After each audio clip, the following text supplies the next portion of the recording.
Let us see the continuity of 10th Standard Unit 7 Supplementary, A Dilemma. Indeed, I talked of it until the library attendants, believing me a lunatic or a dynamic friend, declined to humor me and spoke to the police. So, இவர் வந்து அடிக்கடி போய் லைப்ரரியில் இந்த dynamite பற்றியே எல்லாத்தையும் கேட்டுகிட்டே இருக்கிறதுனாலையும் பார்க்குறவங்கள என்ன நினச்சிடுறாங்கன்னா இவன் வந்து ஒரு லுனாட்டிக் மீன்ஸ் மேட், இவர் பைத்தியக்காரன் அல்லது ஒரு டைனமைட் ஃபைண்ட்னா ஒரு டைனமைட் பேய் நினைக்கிறேன் அப்படின்னு சொல்லிட்டு இவரோட நடத்தையெல்லாம் பார்த்து அவங்களுக்கு ஒரு சந்தேகம் வந்துருச்சு. ஹியூமர் மீன்னா அவங்களுக்கு ஒரு சந்தேகம் வந்துருச்சு. உடனே வந்து அந்த போலீஸ் கிட்ட என்னை பற்றி சொல்ல ஆரம்பிச்சிட்டாங்க. I suspect that for a while I was shadowed as a suspicious and possibly criminal character. So எல்லா ஒரு டைனமெட்ருன்னு போது அவங்களுக்கு சந்தேகம் வரும், என்னடா இவன் எப்போ பார்த்தாலும் அணு இதை பற்றி பேசிகிட்டு இருக்கான் அப்படின்னு சொல்லிட்டு நான் வந்து ஒரு சஸ்பெக்ட்னா ஒரு சந்தேகத்துக்குரிய நபராக வந்து போலீஸுக்கு நான் கண்ணில் பட ஆரம்பிச்சிட்டேன் அப்படின்றாங்க. I gave up the libraries and becoming more and more fearful, set my precious box on a down pillow for fear of its being shaken. For at this time, even the absurd possibility of its being disturbed by an earthquake troubled me. I tried to calculate the amount of shake needed to explode my box. So இவங்க வந்து ஒரு சந்தேகத்துக்குரிய நபராக இருந்ததுனால என்னாச்சுன்னா I gave up the libraries, அதாவது நான் லைப்ரரிக்கு போகிறதே வந்து நான் தவிர்த்துட்டேன். And becoming more and more fearful, அதுலேருந்து என்னுடைய பயங்களும் அதிகமாகிக்கிட்டே இருந்துச்சு. என்னோட ப்ரெஷர்ஸ் பாக்ஸ், ஏன்னா அது வந்து ஷேக் ஆகக்கூடாதுன்னு அவர் வச்சு தப்பா சொல்லியிருந்தாங்க இல்லையா. ஸோ அது ஷேக் ஆகாமல் இருக்கிறதுக்கு எப்படி பத்திரமா வச்சுக்கணுங்கிறத ஒரு இருக்கிற தலையணை, பில்லோன்னா நம்ம தலை வைக்கிற தலையணை, அதுக்கெல்லாம் அடியில் கொண்டு போய் அதை எந்த அளவுக்கு ஷேக் ஆகாமல் இருக்கணுமோ அந்த அளவுக்கு நான் பத்திரமா வச்சுக்கிட்டேன். And even I fear for the absurd possibility, அதாவது ஒரு அபத்தமான ஒரு சம்பவம், அதாவது ஒரு நில அதிர்வு வந்தால் கூட இந்த பாக்ஸு டேமேஜ் ஆகாமல் எதுவும் பாதிக்க முடியாத அளவுக்கு நான் அதை கால்குலேட் பண்ணிட்டேன். அதாவது எவ்வளோ ஷேக்கிங் கொடுத்தா இந்த பாக்ஸு அதுக்குள்ளே இருக்கிற அந்த டைனமைட் வெடிக்கும், அந்த அளவுக்கு நான் கால்குலேட் பண்ணி எவ்வளோக்குள்ள நான் பத்திரமா வச்சுக்க முடியுமோ அவ்வளோ பாதுகாப்பாக நான் வச்சுட்டு இருந்தேன் அப்படிங்க. The old doctor, when I saw him again, begged me to give up all thought of the matter, and as I felt how completely I was the slave of one despotic idea, I tried to take the good advice thus given me. So இவங்க வந்து ஒரு doctor கிட்ட ஒரு போய்கிட்டே இருக்கார் இல்லையா கவுன்சிலிங்க்கு. அவர் வந்து கடைசியில் சொல்லவே ஆரம்பிச்சிட்டாரு, தயவு செஞ்சு நீ இதை தவிர்த்துரு, நீ வந்து ஒரு பைத்தியக்காரன் ஆயிட்ட, நீ எப்போ பார்த்தாலும் நீ அதவே நினச்சிட்டு இருக்க அப்படின்னு சொல்லி அவர் அட்வைஸ் பண்ண ஆரம்பிச்சிடுறாரு. டெஸ்பாட்டிக் மீன்ஸ் டைரானிக்கல் ஆர் ஆட்டோக்ராட்டிக், நீ வந்து ரொம்ப அதையே யோசிச்சு ஒரு அதுக்கு அடிமை ஆகிக்கிட்ட, ஸோ இதுலேருந்து தயவு செஞ்சு இது வெளியே வந்துடும் அப்படின்னு சொல்லிட்டு அவர் வந்து எனக்கு நல்ல அட்வைஸ் கொடுத்தாரு. ஆனாலும் நான் அதை ஏற்றுக்கல. Unhappily, I found soon after between the leaves of my uncle's Bible a numbered list of the stones with their cost and much beside. So அது வந்து ஒரு பரிதாபத்துக்குரிய விஷயம் என்னென்னா, என் அங்கிள் வந்து எழுதி வச்சுட்டு போனால் அந்த பைபிள் ஒரு புக்கில் அவர் எல்லா டீட்டெயில்ஸ் எழுதி வச்சிருக்கிறாரு. அதாவது எத்தனை ஸ்டோன்ஸ் இருக்குது, அதனுடைய காஸ்ட் என்ன அப்படின்றது எல்லாம் போட்டு வச்சிருக்காரு. It was dated 2 years before my uncle's death. அந்த எழுதி வச்சிருக்கிற அந்த டீட்டெயிலோட டேட்டை பார்த்தோம்னா அவர் இறக்குறதுலேருந்து ஒரு 2 வருஷத்துக்கு முன்னாடி எழுதப்பட்ட டீட்டெயில்ஸ், என்னென்ன ஸ்டோனு என்ன காஸ்ட் அப்படின்றது எல்லாமே. Many of the stones were well known and their enormous value amazed me.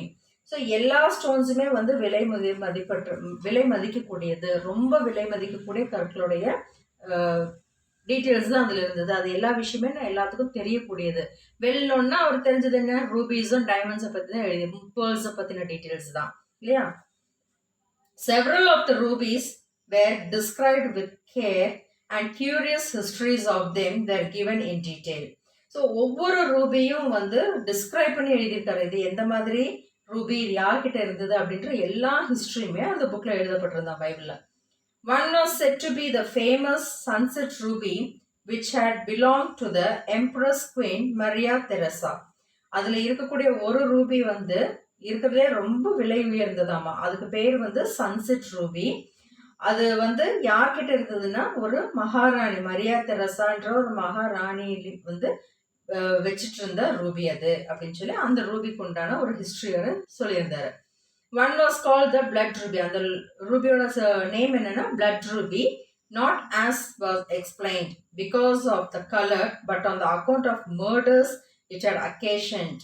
So இது வந்து கலரை பற்றி ரொம்ப விரிவாலாம் எழுதல. பிளட் ரெட்டுங்கிறது வந்து அது எதுக்கு அந்த பிளட் ரூபின்னு பேர் வந்ததுன்ற டீட்டெயிலாம் கிடையாது. ஆனால் அதனுடைய விஷயம் டீட்டெயில் என்னன்னா அது எத்தனை பேர்த்த மர்டர் பண்ணிருக்கு, அதனால எத்தனை அந்த கற்கள்னால எத்தனை பேருக்கு தீங்கிழைக்கப்பட்டதுன்ற டீட்டெயில்ஸும் அதில் எழுதியிருக்காங்க. Now as I read, it seemed again to the threatened death. ஏன்னா ஒரு சில கற்கள்லாம் பார்த்தீங்கன்னா நமக்கு வந்து கெட்ட சகுனம் மாதிரி. இப்போ டைமண்ட் பார்த்தோம்னாக்கா ஜென்ரலாக அது ஒரு சிலருக்கு தான் அது செட் ஆகும். எல்லா ராசிக்காரங்களும் போட்டோம்னா அது கண்டிப்பாக அடிச்சிரும்னு சொல்லுவாங்க. ப்ராக்டிக்கலாகவே அதுதான்.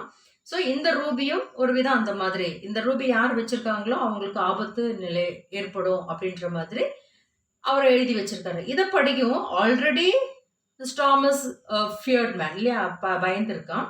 இதை படிச்சதுமே இன்னும் அதிகமாக பயப்பட ஆரம்பிச்சிட்டாரு. ஒரு The pearls were described with care as an unequaled collections. Concerning two of them, my uncle had written what I might call biographies, for indeed they seem to have done much evil and some good. One, a black pearl, was mentioned in an old bill of sale as she, which seemed poor to me. So the pearls were described with care as an unequaled collections. அதாவது ஒரு சில முத்துகள், இந்த முத்துக்களுடைய சேகரிப்புங்கிறது வந்து ரொம்ப கவனமா வர்ணிக்கப்பட்டு இருந்துதான். அதுலயும் வந்து 2 முத்தை பத்தி ரொம்ப அதனுடைய வாழ்க்கை வரலாறை சொல்லியிருக்காரு. எதுல அவர் மென்ஷன் பண்ண முத்துல வந்து அவர் சேல் பில்ல ஷீன்ற வேர்டை யூஸ் பண்ணியிருக்காங்க. ஸோ ஷீனா அவள் அப்படின்றத அவங்க மென்ஷன் பண்ணியிருக்காங்க. அந்த அவள்ன்றது எனக்கு அந்த முத்தை மென்ஷன் பண்ணது வந்து எனக்கு ஒரு விசித்திரமா தோணுச்சு அப்படிங்கிறாரு. It was maddening here, guarded by the vision of sudden death, was the wealth beyond the dream of avarice. I am not the clever or ingenious man. I know little beyond how to keep a ledger, and so I was and am no doubt absurd about many of my notions as to how to solve this riddle. So the stones இவர் எழுதி வச்ச details எல்லாம் பார்க்கும்போது எனக்கு ரொம்ப பைத்தியம் பிடிக்க வைக்கிற மாதிரி இருக்கு. It was maddening here, guarded by a vision of sudden death. என்னை வந்து ஒரு மரணத்தின் காட்சியிலிருந்து என்ன பாதுகாக்கப்படுற மாதிரி இருக்குது இந்த செல்வம். And beyond the dream of avarice. Avarice means greed. என்னோட வந்து என்னை ஒரு பேராசைக்காரனாகவும் ஒரு பைத்தியக்காரனாகவும் ஒரு ரொம்ப பேராசை கனவுல வாழ்றக்கூடியவனாகவும் என்னை இது கொண்டு போய் தள்ளிருச்சு. I am not a clever or ingenious man. நான் வந்து ஒரு புத்திசாலியோ ஒரு திறமசாலியோ கிடையாது. நான் ஒரு சாதாரண கிளர்க் இல்லையா, அந்த டைம் முன்னாடியே சொல்லியிருக்காங்க Thomas clerk. I know little beyond how to keep a ledger. எனக்கு வந்து ஒரு லெஜர் எப்படி மெயின்டைன் பண்ணணும் அப்படின்ற ஒரு சாதாரண ஒரு சின்ன குறுகிய ஒரு அறிவு மட்டும்தான் என்கிட்ட இருக்கு. And so I was and am not doubt absurd about many of the notions. அதாவது எனக்கு இது வந்து எல்லாமே ரொம்ப அபத்தமானதாகவும் ஒரு தெளிவற்ற ஒரு புதிர் மாதிரி எனக்கு இருந்துச்சு. இந்த எல்லா விஷயமும் அவர் எழுதி வச்சது எல்லாமே வந்து எனக்கு ஒரு புதிர் மாதிரியே இருந்தது அப்படிங்கிறாரு. At one time I thought of finding a man who would take the risk of unlocking the box. But what right had I to subject anyone else to the trial I dare not face? I could easily drop the box from a height somewhere, and if it did not explode, could then safely unlock it. But if it did blow up when it fell, goodbye to my rubies. Mine, indeed, I was rich, and I was not. I grew thin and morbid, and so miserable that I at last carried my troubles to my father confessor. At one time I thought of finding a man who would take the risk of unlocking. அதாவது ஒரு நேரம் எனக்கு தோணும், அதாவது யாரு தன்னுடைய உயிரை பணையம் வச்சு போல்டா வந்து இதை ஓப்பன் பண்றதுக்கு தயாரா இருக்கானோ அவங்க கையில இதை ஒப்படைச்சலான்னு தோணும். ஆனா what right I had to subject anyone else to take a trial I dare not face. ஆனா எனக்கு வந்து அவங்க அவங்க எடுக்கிறவங்க சேலஞ்சிங்கா இதை செய்யறத பார்க்குற தைரியம், ஐ டேர் நாட் ஃபேஸ், எனக்கு அந்த தைரியம் கிடையாது. ஆனால் I could easily drop the box from the height, என்னால் அது மேலே ஒரு ஹைட்ல இருந்து எங்கிருந்தாவது எடுத்து கீழே போட்டுடலான்னு கூட தோணும். பட் அதுக்கு கீழே விழுந்துருச்சுன்னா, சப்போஸ் அது அன்லாக் ஆகி அது வெடிச்சிருச்சுன்னா அதுக்குள்ளே இருக்கிற ரூபீஸ் எல்லாம் டேமேஜ் ஆயிரும். அப்புறம் என்னுடைய எல்லா கனவுகளுக்கும் நான் குட் பை சொல்கிற மாதிரி ஆயிரும். அதனால எனக்கு அது செய்யறதுக்கு விருப்பம் இல்லை அப்படின்றாங்க. And I grew thin and maybe, நான் வந்து இதையே யோசிச்சு ரொம்ப ஒல்லியா, ரொம்ப மோசமான நிலைமைக்கு, ரொம்ப மிசரபிள், ரொம்ப ஒரு கஷ்டமான நிலைக்கு நான் தள்ளப்பட்டுட்டேன் அப்படிங்கிறாங்க. And I at last carried my troubles to my father confessor. Father கன்ஃபெசர்னா இந்த சர்ச்சில் எல்லாம் வந்து பாவ மன்னிப்பு கேட்குற ஒரு இடம் இருக்கு இல்லையா, அவர் தான் அந்த ஃபாதர். அந்த ஃபாதர் கிட்ட கடைசி என்னோட எல்லா பிரச்சனைகளையும் கொண்டு போய் சொல்லலாம்னு நினச்சி நான் அவரை கூட நான் போய் மீட் பண்ணிட்டேன். ஸோ அந்த ஃபாதர் வந்து என்னை ரொம்ப மோசமான என்னோட நிலைமையும் என்னோட கதைகள் எல்லாம் கேட்டோடனே, he thought it simply a cruel jest of my uncle's, but not so eager for another world as to be willing to open my box.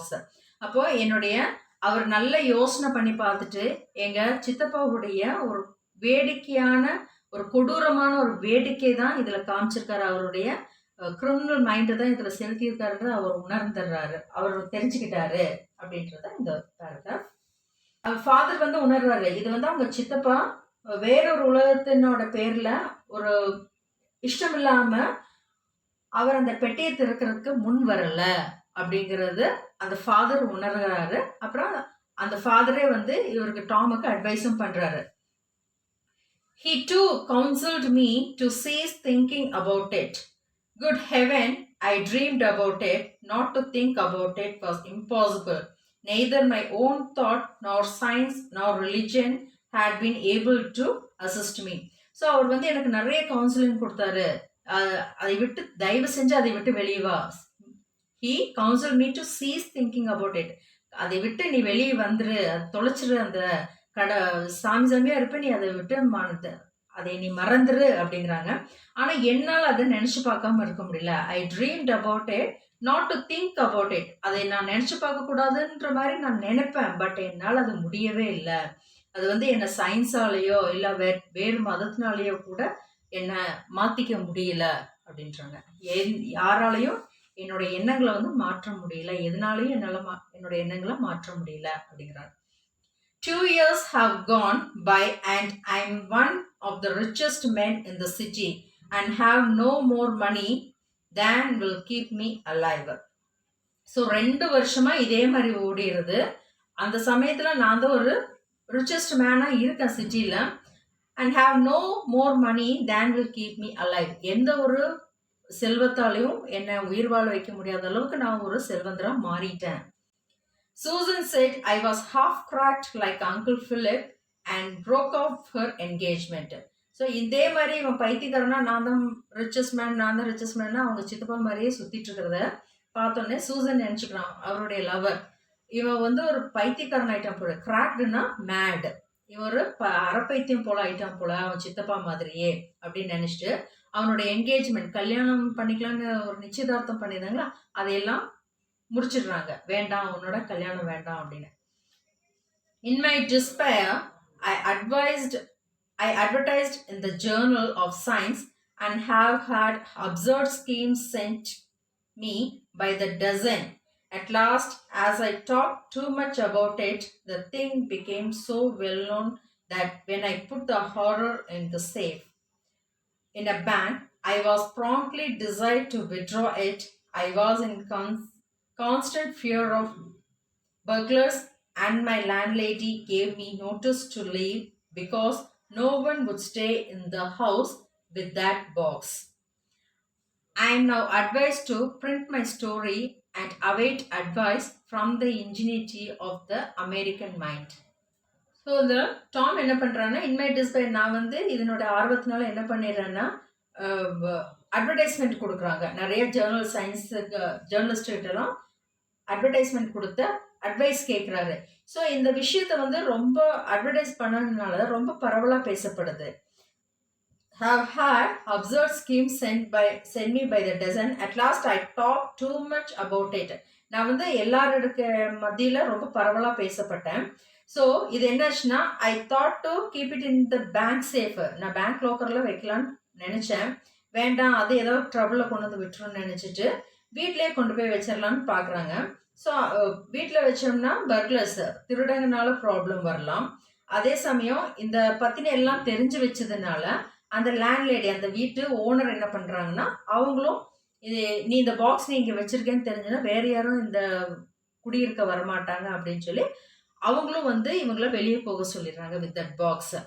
I am now advised to print my story and avoid advice from the ingenuity of the American mind. இதை ஒரு கதையாவே என்ன பண்ணிடுறாங்கன்னா அச்சடிக்க ஆரம்பிக்கிறாங்க. So அவங்கெல்லாம் என்ன advice பண்றாங்கன்னா, தயவு செஞ்சு இதை விட்டுரு அப்படிங்கிற மாதிரி அவங்களும் அட்வைஸ் பண்றாங்க. I have moved into the suburbs and hidden the box and changed my name and my occupations. This I did to escape the curiosity of the reporters. I have to say that when the government officials came to hear of my inheritance, they were reasonably desired to collect the succession tax on my uncle's estate. So இப்போ பரவலாக எல்லாருக்கும் தெரிய ஆரம்பிச்சிட்டான் இல்லையா? So அவங்ககிட்ட இருந்தெல்லாம் தப்பிக்கிறக்க என்ன பண்ணுறாங்கன்னா, அங்கேருந்து வெளியேறிடுறாரு. And I have moved in to the suburbs. நான் வந்து அவுட் சைட் மற்றவங்களோட பார்வையிலேருந்து வெளியே வரணுன்றதுக்காக என்ன பண்ணிடுறாங்கன்னா, அவங்களுடைய நேமை சேஞ்ச் பண்ணிடுறாங்க. நேமு, அவங்களோட வேலை எல்லாத்தையும் சேஞ்ச் பண்ணிட்டு, this did to escape from the curiosity of the reporters. மற்றவங்களோட பார்வையிலேருந்து தப்பிக்கிறதுக்காக நான் இந்த மாதிரி வேலைகள்லாம் பண்ணினேன். And I have to say that the government officials came to hear of my inheritance. இந்த சொத்துக்களுடைய மதிப்பெல்லாம் தெரிஞ்ச உடனே கவர்மெண்ட் என்ன பண்றாங்கன்னா, reasonable desire to collect the succession tax of my uncle's estate. இவர் வந்து அந்த சித்தப்பாவுடைய ஒரே வாரிசுன்னு சொல்லியிருக்காரு இல்லையா? ஸோ இந்த டாக்ஸை வரிய கலெக்ட் பண்றதுக்காக ஆர்வமா என்னை வந்து அணுகுவாங்க அப்படின்றத அவர் எதிர்பார்த்திருக்காரு. I was delighted to assist them. I told the collector my story and showed him Uncle Philip's letter. Then I offered him the key and asked for time to get half a mile away. That man said he would think it over and come back later. So I was delighted to assist them. நான் வந்து அவங்க கிட்ட இந்த box ஒப்படைக்கல ரொம்ப ஆர்வமா சந்தோஷப்பட்டேன். டிலைட்டடா felt happy.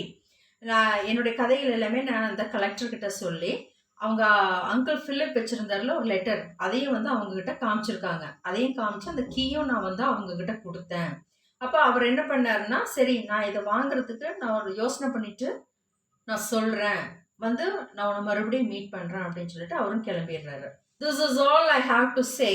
I have made a will and left my rubies and pearls to the society for the preservation of human vivisection.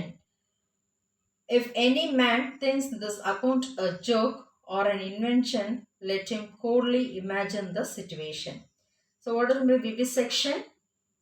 A surgery conducted on a living organism. So இவர் என்ன பண்றாருன்னா, அந்த box அந்த rupees pearls எல்லாத்தையும் கொண்டு போய் government கிட்ட ஒப்படைச்சிடறாரு. அது எதுக்குன்னா, ப்ரிசர்வேஷன் ஆஃப் ஹியூமன் விவிசெக்ஷன், அந்த உடல் உறுப்புகள் எல்லாம் தானம் செய்வாங்க இல்லையா, அந்த சொசைட்டிக்கு இதை கொண்டு போய் ஒப்படைக்கிறாரு. ஸோ டாம் என்ன சொல்றாருன்னா, நான் சொல்ல வேண்டியது எல்லாமே இதுதான். என்னன்னா, நான் ஒரு வில் தயாரிக்கிறேன், அதாவது ஒரு உயிலை வந்து ரெடி பண்றாரு. என்னன்னா, மனித உடல் ஆராய்ச்சி சங்கத்துக்கு வந்து என்னுடைய இந்த எல்லா ரூபி கற்களையும் முத்துக்களையும் எல்லாமே வந்து ஒப்படைக்கிறேன் அப்படிங்கிறாங்க. ஸோ இது அவர் என்ன சொல்றாருன்னா, யாராவது ஒருத்தர் வந்து இந்த விஷயத்தை எல்லாமே வந்து ஒரு வேடிக்கையா ஒரு ஜோக்கா நினைக்கிறாருன்னா அது அவங்களுடைய ஒரு கண்டுபிடிப்பா நான் நினைச்சுக்கிறேன். ஏன்னா இது ஒரு இமேஜினேஷன். எந்த ஒரு சூழ்நிலை, என்ன மாதிரி ஒரு சூழ்நிலையில யாருக்காவது இப்படி ஒன்று கிடைச்சா அவர் என்ன செய்வாங்க, அந்த மாதிரி அவங்க என்ன செய்வாங்களையோ அதே மாதிரி என் விஷயத்தையும் அவங்க கற்பனை செஞ்சுக்கிட்டோம் அப்படின்னு சொல்லிட்டு இந்த முடிவை வந்து நம்ம கிட்டேயே திருப்புறாரு. ஸோ லாஸ்டா டாம் என்ன சொல்ல வர்றாருன்னா, given an iron box known to contain wealth and to the contain dynamite arranged to explode, when the key is used to unlock it, what would any same man do? What would he advise? So அவர் என்ன சொல்றாருன்னா, உங்களுக்கு இதெல்லாம் வந்து ஒரு காமெடியே தெரியலாம், ஆனா இதுவே உங்ககிட்ட ஒருத்தர் யாராவது வந்து இப்படி ஒரு அயன் பாக்ஸையும் கொடுத்து அதுக்கு ஒரு கீயும் கொடுத்துட்றாங்க. கீயும் கொடுத்துட்டு அதுக்குள்ள நிறைய செல்வங்கள் இருக்கு. அது போக ஒரு டைனமைட்டும் இருக்கு. அது எப்ப வேணாலும் திறந்தா வெடிக்கலாம்னு சொன்னா நீங்க என்ன பண்ணுவீங்க? ஸோ உங்களுடைய அட்வைஸ் எப்படி இருக்கும் அப்படிங்கிற மாதிரி அவர் திரும்ப நம்மக்கிட்டே கேட்கிறாரு. So what is the moral of the story? Thinking without awareness is the main dilemma of human. அதாவது எந்த ஒரு விழிப்புணர்வும் இல்லாம நம்ம பண்ற காரியங்கள் என்னாகும்? மனித இருப்பின் தார்மீக குழப்பம். அதாவது நம்மளே வாலண்டியரா ஒரு ப்ராப்ளத்துல போய் இன்வால்வ் ஆகுற மாதிரி. So we should have some awareness. எந்த ஒரு விஷயத்தையும் செய்யும் போதும் நம்ம கிட்ட ஒரு அவேர்னஸ் இருக்கணும் அப்படின்றது அந்த moral. Hope you all enjoyed the story. Let us see the glossary. Ingenious, clever, original and inventive. Mania, an extensive, persistent desire and obsession. Malicious, spiteful, intended to harm or upset someone. Queer, strange or odd. Appalled, horrified, shocked. Oddity, the quality being strange or peculiar. Closet, cupboard. Incredible, impossible to believe. Contrive, cook up or hatch a plan by deliberate use of skills. Despotic, tyrannical or autocratic. Avarice, extreme greed for wealth. Jest, a joke. Vivisection, a surgery conducted on a living organism for experimental purpose.